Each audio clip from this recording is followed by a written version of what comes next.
Hello everyone, welcome to Maths IAC. Here's another GCSE exam style question on forces and motion.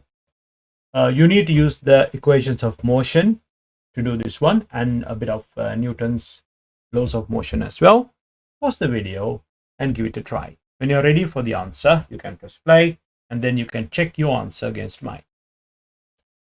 A car of mass 1000 kilograms, so we know the mass of this car is 1000 kilograms, traveling at 20 meters per second. So the initial speed is 20.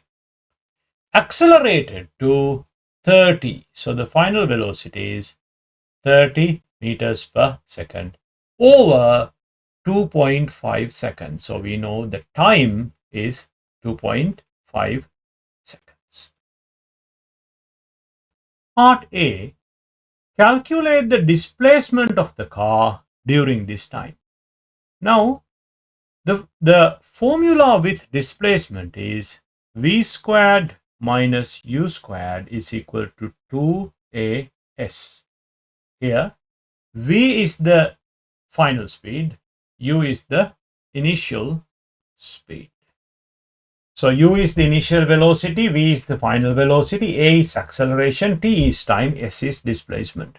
In some exam boards, they use x instead of this s here. Edexcel uses x, AQS uses s, if I remember this correctly.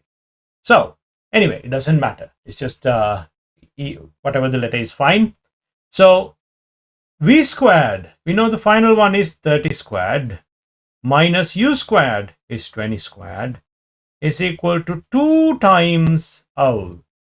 Now the problem is, if I need to find S, I need to know A, but I don't know A. Now there is another formula. Remember, A is equal to V minus U over T. So acceleration is final velocity take away initial velocity. So that's 30 take away 20 divided by 2.5. 30 take away 20 is 10 divided by 2.5. So I can work out the acceleration of this car as 4 meters per second squared. Now I can substitute this 4 for this I. So I'm going to put 4 here. And then 30 squared is 900. 20 squared is 400. When you take away, you get 500. Just use the calculator. Is equal to 2 times 4 is 8 times s. Divide both sides by 8. You can cross this out and s is equal to 62.5 meters. That is the displacement. Now for part B, calculate the resultant force on the car. Now to find the force, I know the mass. I know the acceleration. Oh, so it's obviously F is equal to ma to the direction of motion. So F is equal to m is 1000. Acceleration I worked out here 4. So the final answer, force is 4000 newtons. This is the resultant force on the car.